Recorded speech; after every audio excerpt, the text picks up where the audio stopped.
Hello friends, welcome to House of Tech English. In this video, I'm going to talk about 5 changes you're going to see after iOS 26.5 update. I'm going to guide you through each and everything, but before that, if you're new to the channel, please don't forget to subscribe. Let's start the video. Now, before talking about changes, I just want to show you the latest bill number you're going to get after this update. So if you go to About section and if you check out the iOS version, it is 26.5, and if you tap on it, you will be able to see the bill number, which is 23F77. This is for 26.5, and if you want to check out the modem firmware, I have 15 Pro, so the modem firmware for 15 Pro is 3.50.08. After update, there is no change in battery health in my case. If I go to battery health, before update it was 86%, and after update you can see it is still 86%. Now the first change is regarding RCS messaging. So if the messages are between iPhone to Android or Android to iPhone, it will be end-to-end encrypted. Only sender and recipient will be able to read them. Apple won't be able to see that. Also, one more thing, if you go to settings option and if you search for messages, over here in text messages, you will get an option of RCS messaging, and in that you get an option of end-to-end encryption. So make sure that toggle is on, and after that the messages will be encrypted. Now with this new update, you get some new wallpapers in Pride section. So if you go on notification center, if you tap and hold it, you get customization option, tap on plus option, and over here if you go down in Pride section, you get some new wallpapers. So if I show you, these are the new wallpapers. Colors are good, and at the end you also get an option to choose a particular color. So you can choose whichever color you like, and based on that you can see the wallpaper is changing. So yeah, these are some new wallpapers in Pride section.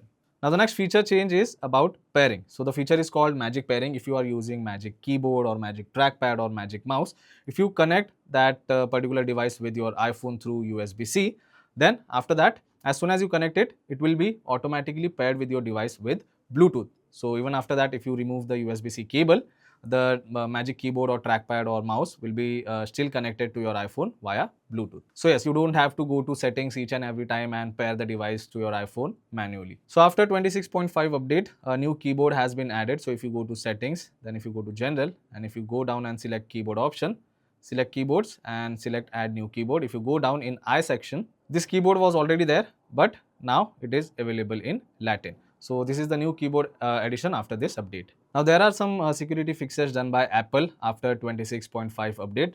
Apple says that iOS 26.5 includes fixes for more than 50 security issues. So there is no major change in terms of features, but yes, in terms of security, I would say 26.5 is a good update. Now apart from these 5 changes, there are some couple of small changes done by Apple after the update of 26.5. Like if you get a reminder and if you tap and hold on that particular notification, the text is changed if you compare it to previous one. Also, if you are using maps, you get a new option of suggested places. So if you are searching for a particular thing, if you get the results, on the top of results, there will be a new option called suggested places. So if you want to check out that, you can do that as well. And also, ads will be coming soon to Apple Maps. Also, there are some changes. If you are in European Union, you get new proximity pairing option. So it will be a one tap pairing process. If you connect AirPods, the same way you can connect any third party earbuds if you are using it with your iPhone. Also, there is notification forwarding. So the notification you receive on your iPhone can be forwarded to third party wearables. And yes, live activities now can be synced with third party wearables as well. So these are some changes after iOS 26.5. If you find this video informative, don't forget to subscribe to my channel. I'll see you all in the next one. Thank you.